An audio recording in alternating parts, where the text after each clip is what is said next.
Welcome to Being Intrepid, where we share practical insights from leaders who are shaping the future of learning.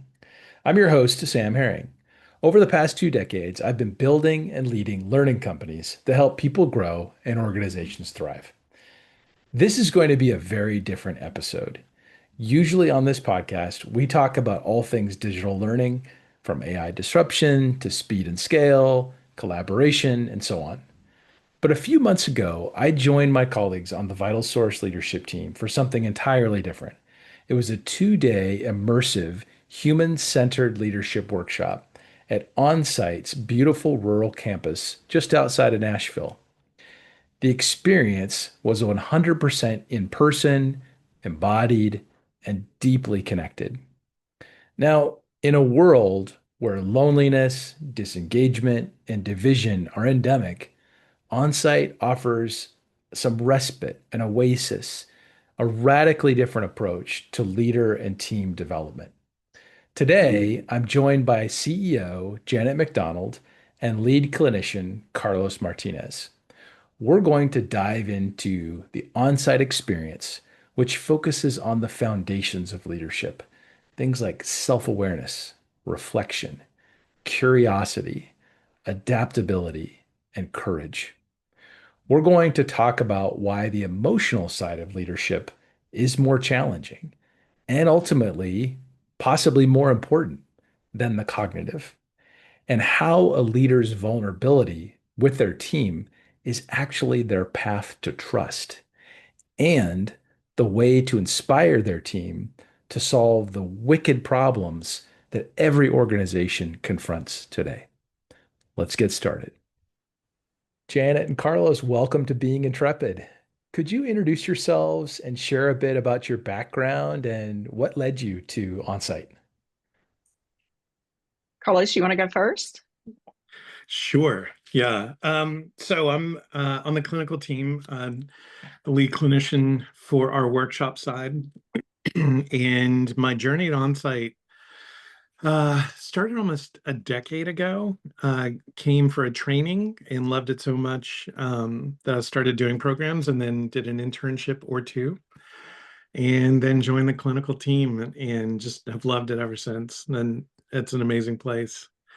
Before that, I got my start in community mental health and about 5 years doing a mental health IOP, and then 5 years working on a college campus with Mm, students, and now am on site full time.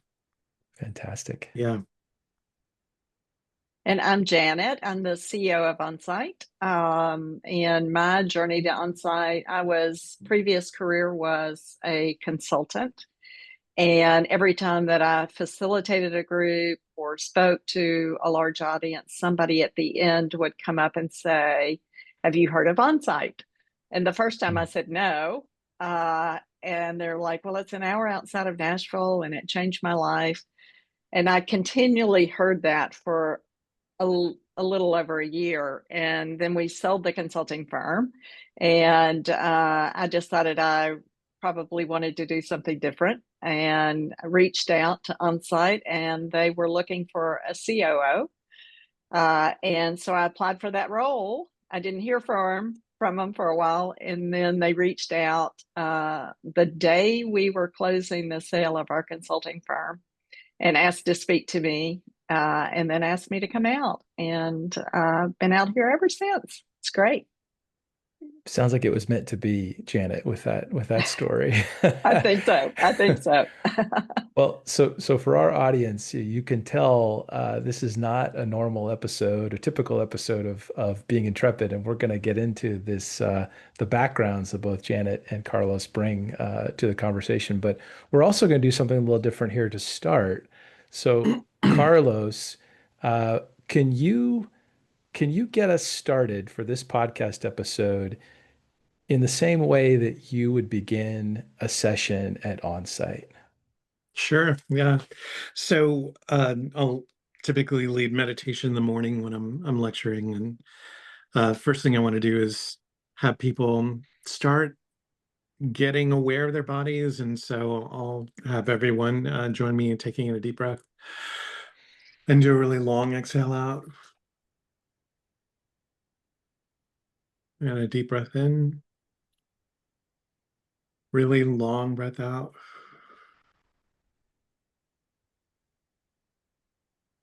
And the third time, you're going to bring your shoulders up kind of towards your ears as you breathe in, and then exhale, bring them down. And then last time, breath in, shoulders up. Hold that for just a moment and then end with a big sigh. Just kind of release some of that. And just take a moment to visualize, conceptualize something that you're grateful for in this moment. Could be a person, could be a place. And instead of thinking about it, take a moment to visualize. If it's a person, look for details. Look for the flecks of color in their eyes. Look for the small lines on the face. Look for eyelashes. If it's a place, really hear it and see it.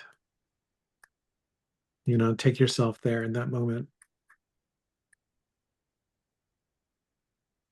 And then just spend a moment to send energy out, some of that gratitude energy towards that person or those places that you might be grateful for.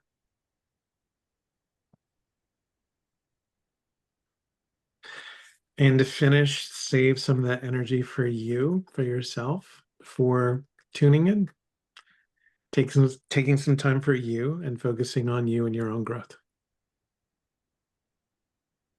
Beautiful. Thank you, Yeah. Carlos. Yeah. So I think we all got a sense of what a unique and special place Onsite is. So, Janet, can you tell us about the mission of Onsite and a little bit about how it got started and some of its offerings and how that grew into serving corporate clients? Yeah, love to. So we were really founded maybe 47, 48 years ago by Sharon Wegscheider Cruz. And she really had a specialty in what we would call family reconstruction. So really digging in deeply over a long period of time about your family of origin and what makes you who you are today.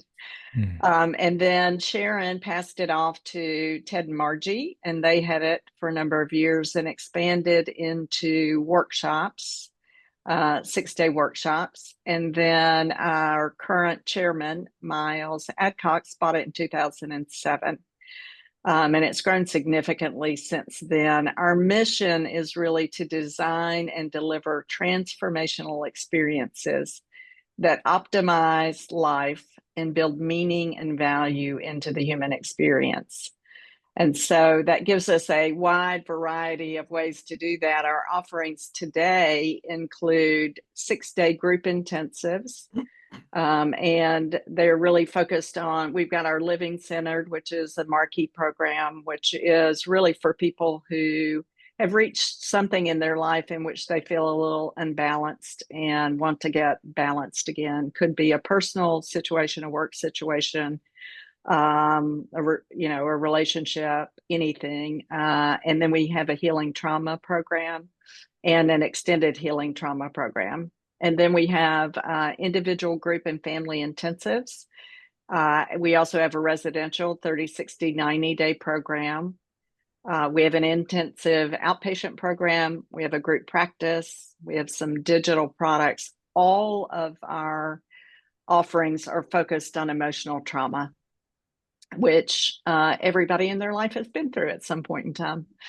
And we expanded it late 2022 to workplaces because highest rate of depression, highest rate of burnout, highest rate of anxiety, highest rate of isolation, and felt like in order to reach our mission, we really needed to get to more people. And where do you find more people? Generally in organizations. And so we started in 2022 and it is growing and expanding quite a bit. And we love it. Amazing. Okay, thank you, Janet, for sharing that journey and the breadth of capabilities and offerings, and the red thread that connects them. So, That's right. um, When we talk about the workplace and Onsite says that becoming a better leader starts with becoming a better human. So I'd love to share for you in the spirit of Onsite and the vulnerability that you teach. Can you share a personal story from your own leadership journey where you've had to kind of live into that idea? Oh, for sure. Before I took the job at Onsite, I asked to speak to one of Miles' key advisors that I knew was a key advisor, which happened to be his dad. And so he came to our consulting firm to meet with me, and the first thing he said to me is, "There's a lot of feelings at Onsite." And I said, "Okay." And he said, "No, no, I'm being serious. There are a lot of feelings." And I was like, "I think I can handle that." So anyway, after taking the job, I was here a week, maybe a week. And one of my coworkers asked to see me and came in my office and said, "You remind me of my mother." Mm. And the way she said it Mm. was not complimentary. And I was like, "Oh, okay. What do I need to do with this?" But I have since learned there are a lot of feelings at Onsite, and yet I have learned that it really is our superpower. Mm. When we are willing to recognize our emotion and have conversations around that if we need to, it is the superpower of the organization to be able to do that. How about you, Carlos? Anything come to mind there? Yeah, I was going to say, Janet, if you can do that.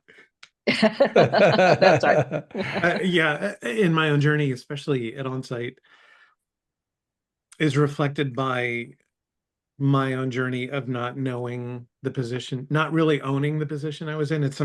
For a time I was a clinical director, and I forgot about the power inherent in that role. And Mhm. I found that I was acting out a lot of my family stuff in that role, not aware that other people also bring their family stuff Mm. into the workplace. And so now you have sibling rivalry, and you have who has whose favor and who's the favorite, who do we talk about? And um, coming here and working on how I show up has been deeply affected by my family of origin, and I continue to work on that and to become aware of the dynamics that I bring into any situation. And I would say the times when I've created the most havoc and some pain is when I forget about the authority or the leadership roles that have been placed on me or that I have, Mm. Mm. and I act as if I don't have that, which is pretty Mhm. damaging. Yeah, and that the discussion around family of origin it ties into, I was a participant along with the management team at Vital Source in the human-centered leadership workshop. So I got a firsthand experience of the family map, for example, and that was such a powerful reflection to think about. Um, that those family of origin dynamics and how those show up for me in the workplace. So I can 100% identify with what you're saying. So can you tell us a little bit about this workshop for corporates and how it's different from a corporate retreat or a training event? Because it struck me as quite unique. So I'd love to hear you describe the workshop and for a corporate audience. Yeah. So I would say most trainings and retreats, either pulling a leadership team together or sending someone to a leadership training, really focuses on the cognitive side of Hmm. leadership, Hmm. where we are focused on the emotional side of leadership, which can sound esoteric, but it is actually the thing that drives the behaviors and interactions in an organization. Yeah. And so when I think about 75% of strategies are never executed, it's not that the strategies are bad necessarily. It's that the people executing it have emotions and behaviors that don't allow that to actually happen. And Yep. so for me, our workshop is designed to begin to get at the heart of an individual, starting with self-reflection and then moving to, oh, there's another person on the other side of me, and how do we work well together, and then how do we lead others in this, is really designed to open up the capacity of the team. Because if Mhm. we can start to have the conversations early that we should have, then it unlocks everything for everybody. But when you have years and years of things that have been built up and never said, um, Miles, our chairman, often says, say the unsaid, get it said Yep. and get it said faster. It so releases everyone from the burden of not doing that. And if we can Yep. get leadership teams communicating really well together, then that positively impacts the rest of the organization. And so that's the goal of human-centered leadership workshop, is really digging down into, first, who are you and who are you bringing to the table? Recognize there's another on the other side of you that has their own story and their own things they're bringing. And then really focusing on us as a leadership team. How do we build trust into this leadership team? How do we have robust dialogue and debate and not take it personal? How do we Hmm. really commit together and stay aligned? And alignment has a half-life, but how do we do that? And how do we really get accountable for what's happening in our organizations? And I think that drives more positive results. Yeah. And having experienced this kind of blend of both the therapeutic richness, Carlos, which you bring, and Janet, your depth in as a leader in business, it was an amazing combination, kind of almost like an alchemy that came together. So how have you worked together to blend and weave these disciplines together? How did you, I mean, that had to be intentional. So I'm just curious, how did you go about connecting these two? Well, first, I love Carlos. That helps. And I very much have a trusting relationship with him. Sometimes when we try to meet our clients where they are. And so sometimes it's flying without a net and figuring out what is the true issues, what do they really need to focus on. And what I do is sort of bring the business expertise and the business frameworks. And then Carlos brings those to life in by using experiential practices and a variety of other things. Carlos, tell how you naturally weave in with what I'm saying. And we also have a natural back and forth, I think, Mhm. that's helpful. We do, yeah. Basically, Janet was like, "Hey, do you want to do this?" I was like, "Yes." Yes, yes, I would. Yeah. So, in my conceptualization of what we do and what we offer, this is my tumbler of ginger ale. It was almost empty, but let's say the task is someone says to me, take that over there. Mhm. So what we do is we break down what does it mean to take it over there? And then some people have thoughts like, well, why do you look at me? How can you look at that person over there? Or another person might think, we've tried that before. We've tried it so many Mhm. times. Or one person Mhm. might think, yeah, finally, we're going to take that over there. And so there's the stated mission of take that over there. But I think what we help unpack is the rules and the systems and the secrets Yeah. around why it doesn't work to take that over there, or why that person shouldn't be the one saying that it should be that person over there. And then doesn't that person know how many times I've taken that over there? Like all that stuff, kind of unpacking with Miles telling Janet, there are a lot of emotions here. I think there are a lot of emotions everywhere. It's just that we'll talk about them more. And I think we help Yeah. organizations look at the hidden messages that are happening underneath the surface. Is Yeah. that fair to say, Janet? Yeah, I think that's great.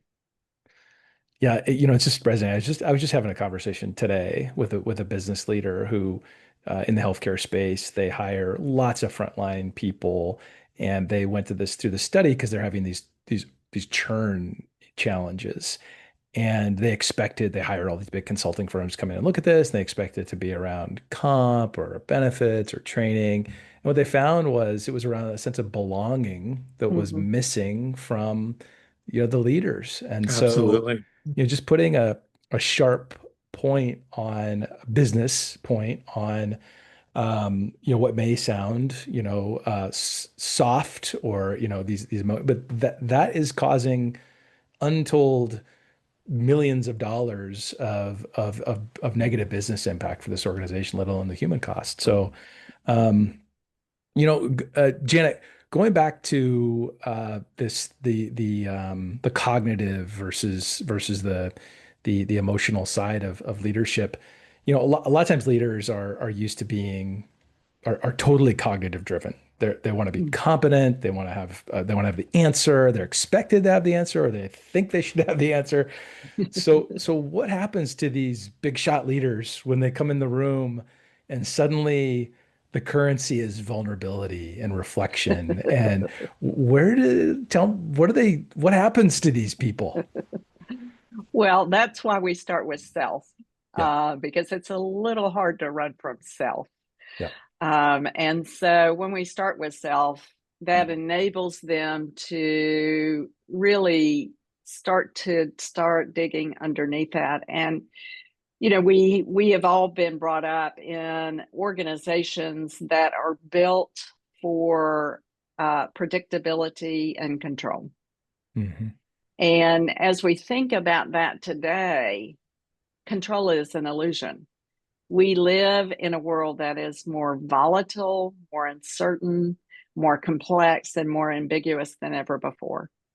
And we used to have problems and we figured out how to solve them. And then we moved from problems to complex problems. And it took us longer, but we figured out how to solve those. Today, I would say, particularly as AI comes into play, we have wicked problems. Hmm. And they're first hard to identify. And second, there is no known path forward. Yeah. And so I think, yes, what got leaders where they are is all of that expertise, but what's going to get them over the next horizon is not that expertise. It is a different expertise that they don't know yet. And so they got to be willing to say, though I don't know, I'm going to listen to some other voices, and I'm confident that together we can get up that hill. I will tell you that the moment you are vulnerable with your team is the moment the trust level goes up. Yeah. Yeah. Um, and yet we try to hide from it instead. And trust is eroding in that process. Yeah. And so as a leader today, I believe the number one skill you're going to need, both for yourself and your team, is adaptability. Hmm. We don't know what's going to happen, but you've got to work that muscle of adaptability, and you've got to get your team doing that. We talk about change management all the time. And if that became a core skill of our team members through adaptability, we wouldn't have to talk about change management all the time. It's just Yeah. a natural way that our organizations will function in the future. Yep. Yep. Yep. So I'm curious, Janet, when you're working with clients, who are coming from, who are experiencing, this dynamic change, this like unrelenting pace of business. How do you balance the depth of the therapeutic experience with, that which is amazing to take this like time out and reflection, but maybe kind of holding executives accountable to change and applying what they're doing back, on Monday mornings or at the boardroom when they're back at That's work. right. That's right. I would say it's true whether it's a corporate organization or an individual coming to Okay. us. You go through what some would consider a mountaintop experience, and then Yep. you slam back into the world. And we say to our individual, Carlos does more than me, say to our individual participants, you're going to get out there and the world is not going to feel like on site, but you can feel like on Yep. site to the world. You have a choice. Mm, And I mm, think mm, mm. this, when a leadership group comes to us and they're willing to make that first step, what they really need is follow-up steps, because it's a new muscle that they built over 3.5 days. We're all, have busy lives. I know there's a stat that if you don't teach what you learned within 24 hours, you're going to forget it. If you Mm. don't start acting on it, you're going to forget it. And then you need reminders. So we are now working with a group for a full year, had a kickoff leadership retreat, and now we're meeting with them on a monthly basis, and then we're cascading to their groups. And that's the way it's going to become a part of their organization. Is they're getting a common language. They are coming to us real-time challenges. We're working with them to address them. And then they're coming back a month later. And I think that's the strongest way. I do think individuals can make a commitment to, I've learned this and I'm going to perform in this way. And a leadership group as close as your group probably would naturally do some of that, but some of it will fall by the wayside if you don't have constant reminders in it. Yeah. So let's kind of zoom out because we're thinking of talking about, new characteristics of leaders today and younger leaders perhaps. As you look across the world today and gaps you see in leaders, prescription for leadership for the next, say, decade be? Like what are the things you think leaders really need to focus? You mentioned adaptability before, but what Yeah. what are kind of flesh that out for us a little bit. Okay. Carlos, I'm going to let you go first because I'm doing all the talking. I like your talking. uh, so I'm a huge Simon Sinek fan. Big believer in leaders eat last. Um, there's Mm. a principle that I pull from this great miniseries called Band of Brothers, Ah, and yes. there's a line from it's the first episode where Lieutenant Winters he's talking with one of his men who had been gambling with the soldiers, and they're having a back and forth. Like, I don't see what the big deal is. What are you upset that I was bonding with the men?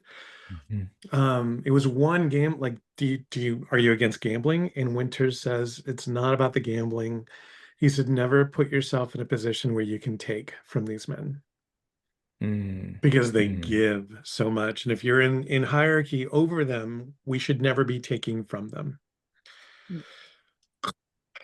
So yeah, so like that, I'm speaking to me as I've seen that, um, and not do great at that, and not eat last. But I think it's a principle that I would strive towards, remembering that, especially since what people are looking for is meaning. I mean, we're spending a huge chunk of time away from home, away from bed, away from connection there, and hopefully we have it. Of course, people are going to be looking for meaning making in the place where they spend the most waking hours that they have during the day Right. for also meaning making and connection. And so I think leaders are well advised to keep those principles in mind um, that I want to be here to serve, Yeah. if Yeah. that connects. It does. I That's would, lovely. that's great. I would add to that, uh, the people want to be seen, heard, and valued. And Mm. when I think about highly functioning organizations where the team is rowing together, Hmm. there are two examples that stick out to me over the last few years. One is entrepreneurial companies where they are in the startup phase and everybody is focused on making that work. And Yep. then the second was COVID. Everybody was scared of losing whatever their jobs, and Hmm. everybody was rowing together to do it. And Hmm. so, as I think about the future and the fact that everybody wants to be seen, heard, and valued, I believe that it's time where we move away from a parent child relationship in organizations, Hmm. leader, team member, Hmm. and we move into a recognition that we are co creating this environment together. Hmm. Hmm. That our team members they are walking freedoms with agency.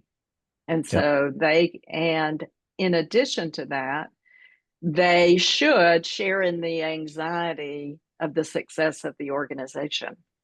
And so we need to give them more autonomy. We need to give them opportunities to shine and to grow. The paycheck alone is not going to do it anymore. And we spend at least a third of our time at work, and people get hurt in relationship and they heal in relationship. And one of the primary relationships they have are with their team members. And Hmm. so, how do we make that a thriving environment, not a bureaucratic, soul killing environment? Hmm. Hmm. I think it's critical for the future with adaptability, which I think is a key part of it. There are a lot of books out there now about self-organizing organizations that are built with self-organizing teams, and how the performance of those organizations is so much higher than our traditional organizations. And that's because the people feel seen, heard, and valued. They have autonomy in their job, and they also have the risk. Yeah, I love that concept and the co-creation idea because there's accountability built into that too, That's right. and that concept of co-creation runs deep in a lot of traditions. I think of the Jewish traditions of That's right. co-creation. So fantastic. So, look, a lot of the conversations, most all the conversations on this podcast are really about digital and about, extending human collaboration and practice and connection through scalable technology. Now, Onsite arguably is on the other end of the spectrum. It's decidedly analog. In fact, check your phone at the door, right?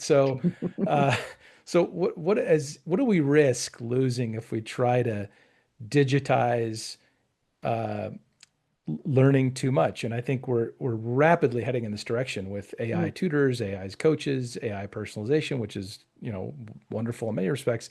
But what do we risk losing if we move too far in that direction? Carlos, go first. I would say authentic connection. I Yeah. saw a study the other day that said that all of the things being equal, taking people away from their internet connected phones Mhm. had sorry, that should not have happened. It was No, you're good. You're yeah. good. No problem. So taking people away from their internet connected phones, it's funny, um, showed a dramatic increase in cognitive response, and like Mm, people just got smarter. mhm, Um, and so you take the cognitive aspect and then you take the emotional aspect, where not having that technology really does open you up to more authentically connect. There was a New York Times article that said that you have two people having a conversation. If they have their phones, they turn them off, put it on the table, face down, even with it off, the level of conversation is going to be about here. mm, If they take the phone out of the room, the level of the conversation drops to about here. mm. That's just uh I know I'm not a Yeah. Luddite by any means. I love technology, and technology has its place and it should stay in its place.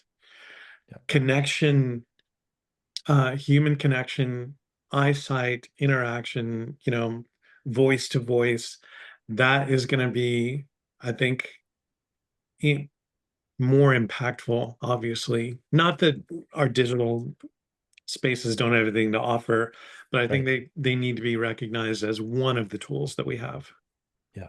Yeah, absolutely. I mean, we hear so much in our space about, human-centered learning and, keeping the human in the center. And so that's squarely where you are. So I guess and then on the flip side, I'm thinking about some of the opportunities for technology to extend on-site learning experiences. You mentioned you do have some digital offerings. You've also talked about the importance of really practicing those behaviors back on the job. So Yep. tell us about how you see the role of technology complementing the on-site experience, or some of the things you offer or are thinking about. Yeah. I think for organizations that even our clients who go through who need ongoing support, there are ways in which we can provide that ongoing support digitally, whether that is promptings, whether it's journals, whether it is your on-site guide in your pocket, who you can Hmm. ask a question, but is Mm. very careful not to cross over where you need a human in front of you. Yep. So Yep. for me, it is just support additional learnings and prompts of reminding you what you did learn and how to bring it to life versus I need to have a conversation with someone. Right. Um, Right. and so we've got to find that balance, but in the future for everything that we're doing. Right, right. That's really compelling. So just to kind of close out, last couple questions. Lots of models that I experienced personally at onsite, and several that I still think about regularly, if not daily. So what's one exercise or model that you lead or experience at onsite that you use personally, maybe as a leader or in your relationships? What's that? What's something that's part of your toolkit? One thing that I use on a daily basis, often many times a day, is the black line that I think I shared with you that really comes from conscious leadership. And I love a lot of what conscious leadership talks about and disagree with some of it. But it really is, and I have it here in our conference room, a line. Just imagine a black line. And if you are above the line, Hmm. you are open, you are curious, and you're interested in learning. If Hmm. you're below the line, you're closed, contracted, protecting. If you're below that line and those are your characteristics, you are interested in being right. Yep. And I use that tool daily, not to judge myself about am I above the line or below the line, but to notice where I am so I have an Hmm. opportunity to change. Yep. And I want to be learning versus focused on protecting what I know or being right, Yep. particularly in a world that requires so much adaptability and a recognition that I don't have all the answers. So I use that tool many times a day. Lovely. I mean, I can just, and it is such a simple but profound tool, and allows you to adapt. I mean, in real time, with That's right. with where you are. So thank you, Janet, for sharing that. How about you, Carlos? I use this often, and I teach it often, talking about content versus context. If I Okay. find that I'm communicating with someone and we're just missing each other or we're misfiring, then we're Mhm. talking about the content, idea to idea. But Mhm. if I talk about context, I can step in and say, what's happening here? Right. Like we're missing each other on this level, take it Right. up to the context interaction level, and I can just with curiosity say, I'm missing something, or what's happening between us. And that has really changed how I interact with people. I love that. And I saw you demonstrate that multiple times in the Uh-huh. workshop too, Yeah. saying, "Hey, hold on, let's go a little deeper here." And we experience that too in the creation and delivery of learning journeys. So often it is not about the content; it's about what the learner's context brings to it Hmm. to make meaning of the learning experience. So Yeah. love that. Yeah. Yeah. And with the lecturing, I learned this from when I was teaching. I did some teaching at an adjunct university, adjunct professor. One of my mentors taught me if you have taught and your students haven't learned, you haven't taught. Right. You may have Right. spoken, you may have Right. lectured, but your students need to actually learn. Right. I don't want to be Right. driven by learning on the if what's happening here is not if they're not learning, Hmm. then I'm just speaking to hear my voice. Yeah. Lecturing is not the same as inspiring reflection and connection for Right. those learners. Yeah. Yeah. I Lovely. love oh when I had students and have them talk through and think through ideas, I would have them argue for the other side. So if they had Hmm. a debate, Hmm. tell me the 5 reasons why the other side would say this and argue passionately for them Yes. from both sides. And Eye-opening. and what a gift that would be for so many people, particularly in our moment today, Oh, where for sure. where we find ourselves. Yep.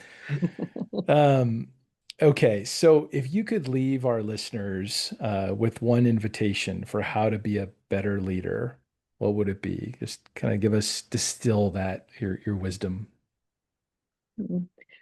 I would say brave self-awareness and self-reflection, Nice. a willingness to say, maybe I don't know.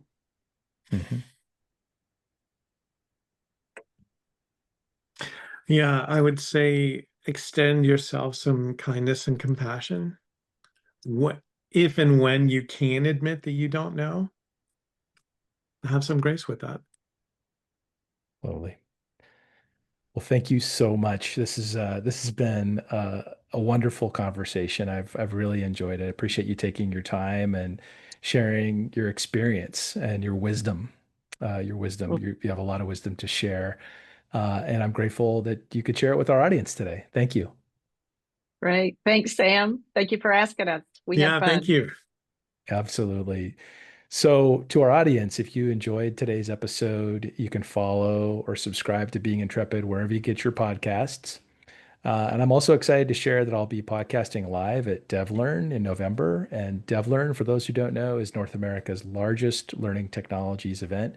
And it's happening in Las Vegas on November 12th to 14th.